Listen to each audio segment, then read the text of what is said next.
All right, it's Sunday morning, and I'm heading for McMinnville, which is the longest airport closest to my friend up there, and he'll pick me up. He said if I fly up, he'll pick me up at McMinnville.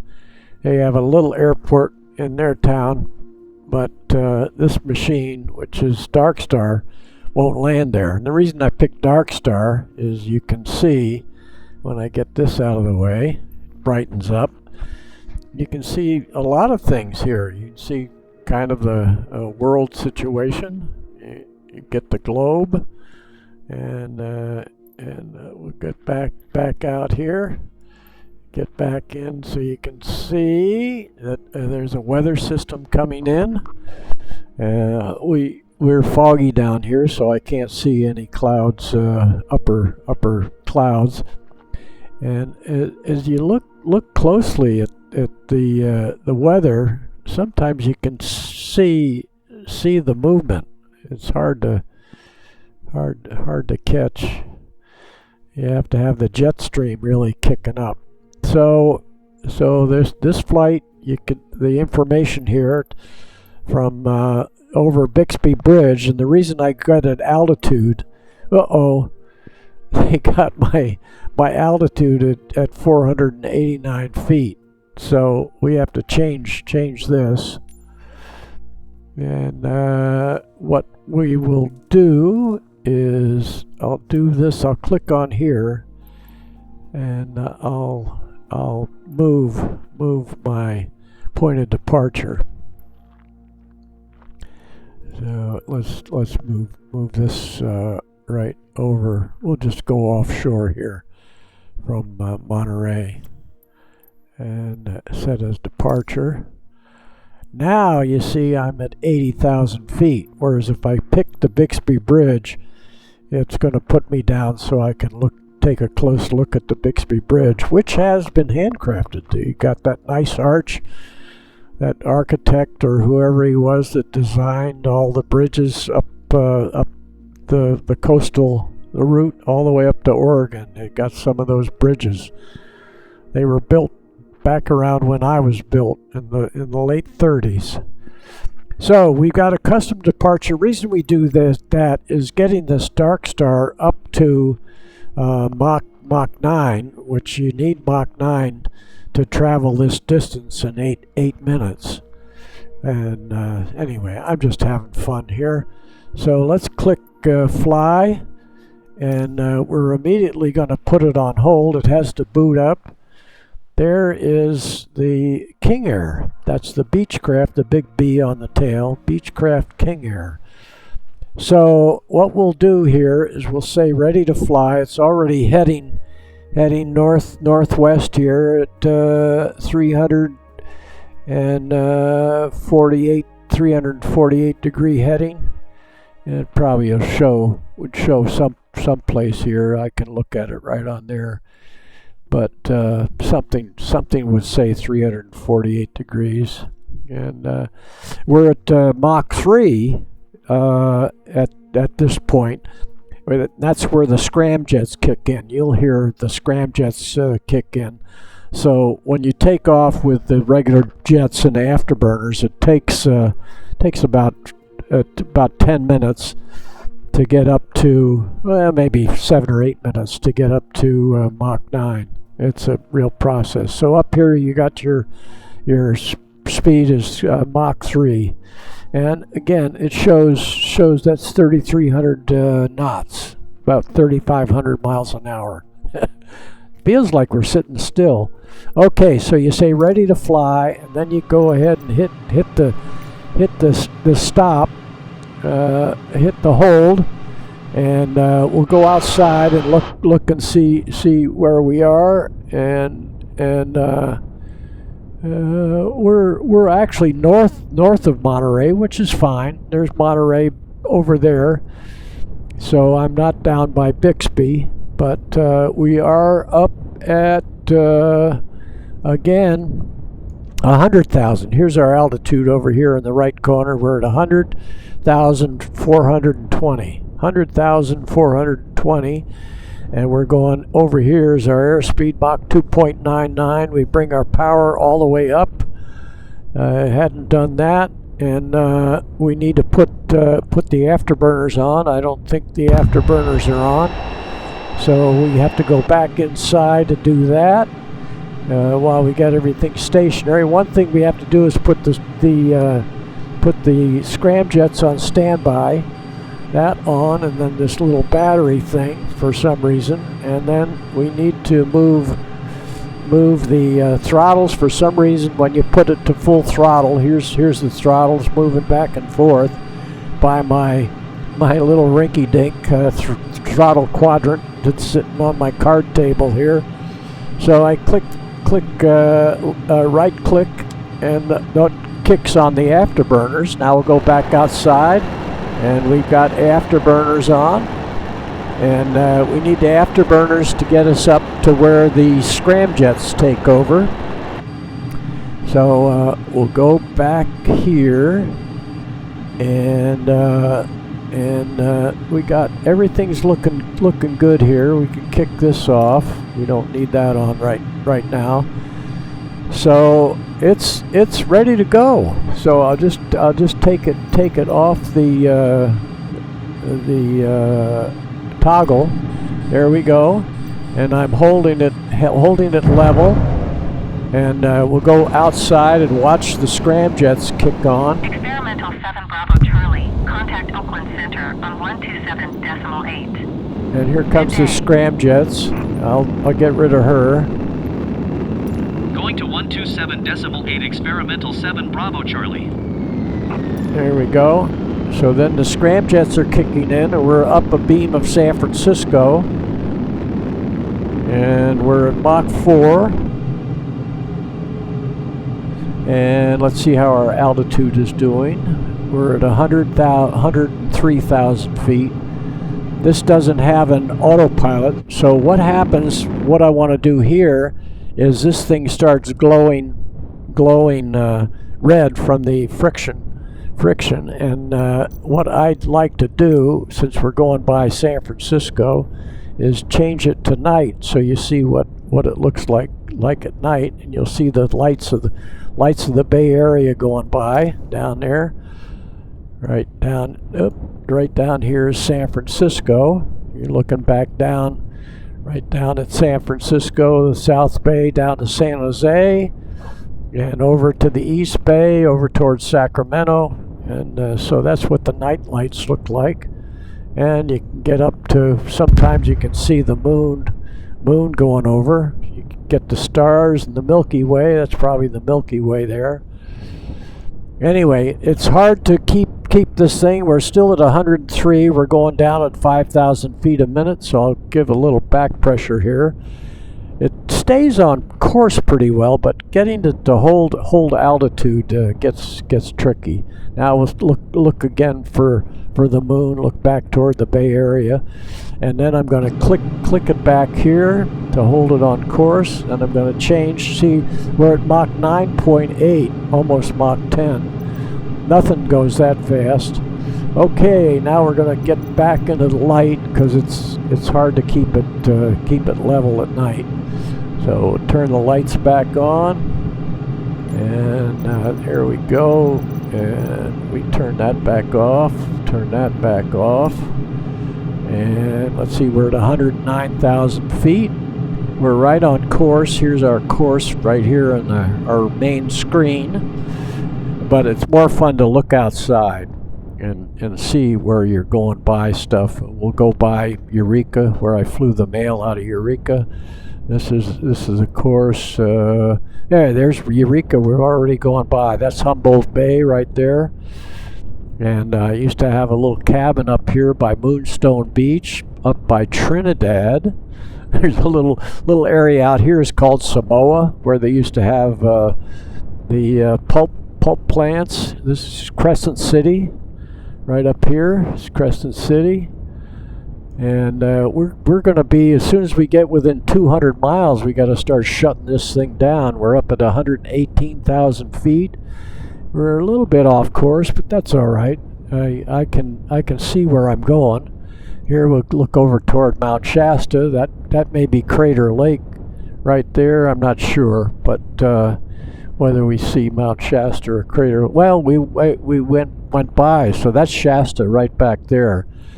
So yeah, this is over by. I can't think of the area right now, but that is Crater Lake right there. And then you see the going up to Mount Bachelor, going up what was that, 95 or something? The inland waterway. We're over Highway 5. Now we got to look at our distance to go. We got 139 miles to go.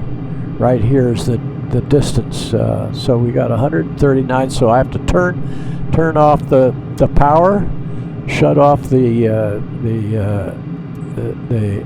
afterburners. I mean the scramjets, and you'll see the scramjets will go down here, and then the turbojets will come back on. There goes the scramjets are shutting down, and the turbojets will come back on as soon as I put the throttle up. There we go. We'll go with full throttle because we'll be up. We want to be coming down. We got to get down. So I got to leave the power relatively low as we go up Oregon here. I forget which one's Coos Bay along the coast here, and looking along I-5, and we got to be coming down. So actually, I got the tails. The vertical stabilizers splay out, and that acts as an air brake. So I'm coming back all the way on the power. We down to Mach 4.6. Get the nose down. See how it gets going up on altitude. So we're trying to figure out where McMinnville is. Here I can see up here to Portland. So we're looking right in this area to land. But we have to lose a lot of altitude. So we're coming down.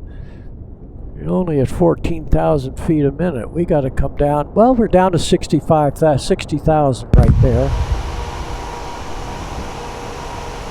14,000 feet a minute. Now see, we have to come back in with power because it's in a dive. It'll take the spoilers off. Here, we're pulling it out of the dive. Okay.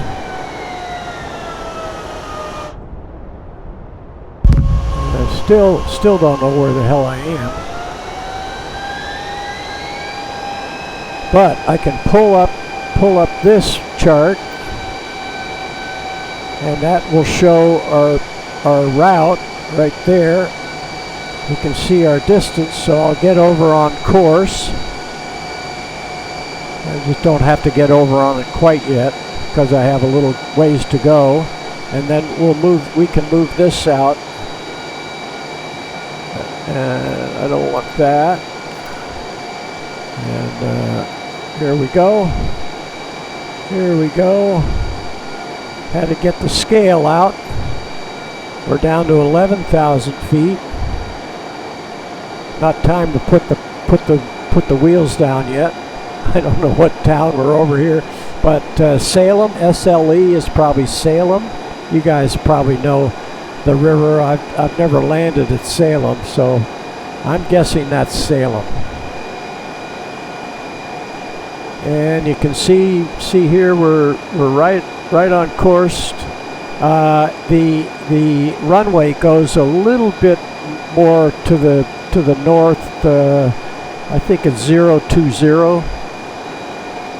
So it's runway 2. I think I want to land on.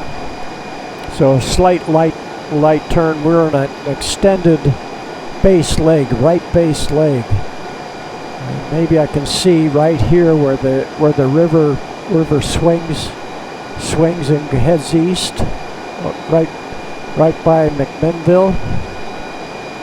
At some point I'll see the runway. We're 6,000 feet. We get in here. Get ready to. So I need to extend out to the left just slightly, so I can make a straight in. We need to get down to 2,000 feet. Now we need to change the scale on this.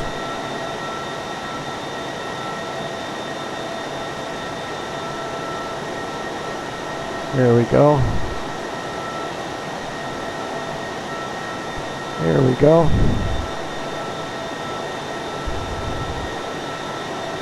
Okay. Now I'll start coming around. I still don't see the runway. So we're 15 miles out. I better come around. Oh, there it is, right there. So I'm too close. So we'll swing up by you and see if we come back and land the other way. But that's the runway we want right there. And too high. So we'll go up over your little city and then swing back around up here.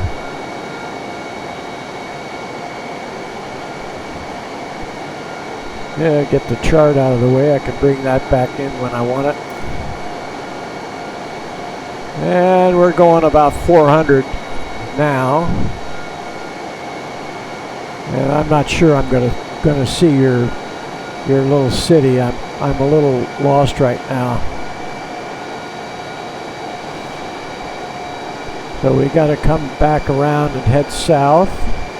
I better bring back in the chart or I'll miss the runway again.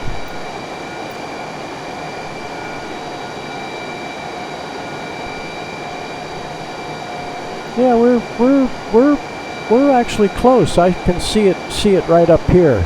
So we'll continue. So then now we're okay for going over, flying right over. Dog patch.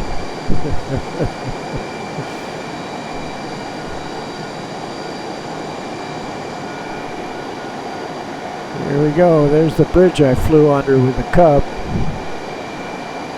Here we go. Looking right down in here. Howdy do. There's your little runway. This thing lands at 200, so it can't get into that little strip. It needs a little more space. So I need to take this back out so I see McMinnville.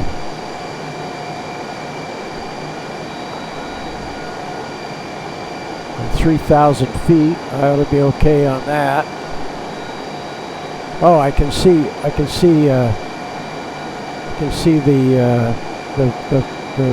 the runway right there. You come back over to a little left and then come back to the right to land to the south. And we got to get it down to 200. That shouldn't take long. Get right on the tail.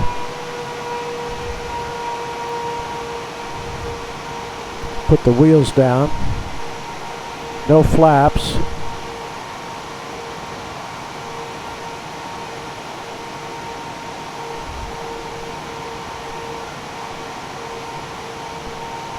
And 250. You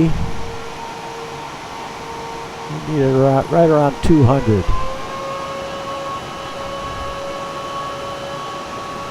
This road that goes right to the end of the runway, that helped. I scoped that out when I was flying the Cub.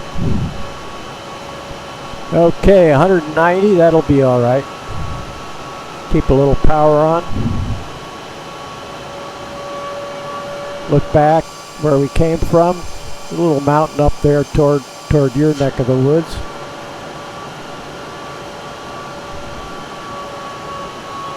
I'll be over at the museum when you pick me up, if I don't crash.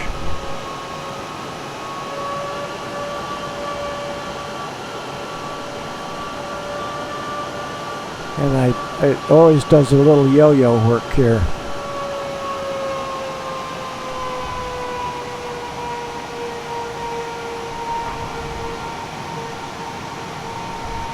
brakes. There's no reverser. Let's see if it gets stopped here. Yeah, we just made it.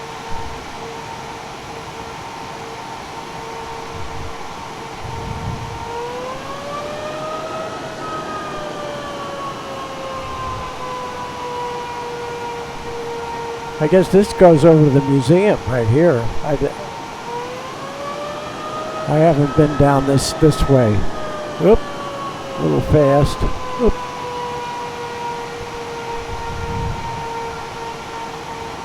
Okay, let's see how close to the museum I get.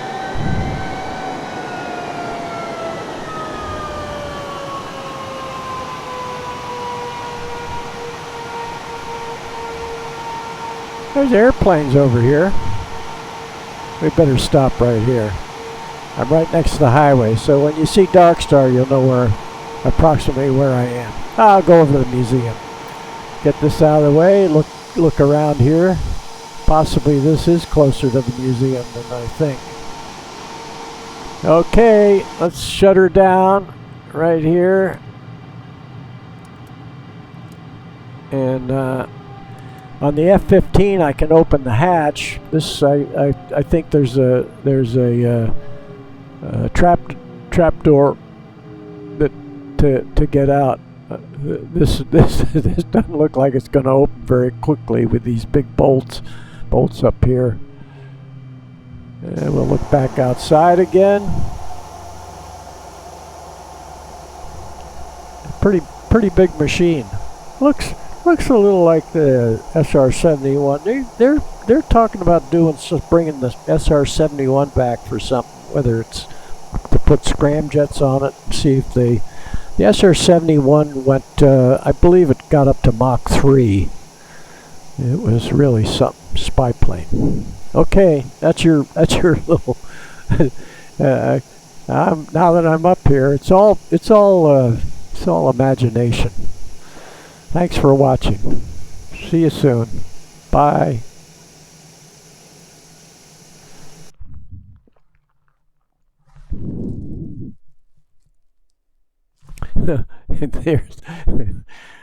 There's my brother and sister. I hadn't turned off the recording.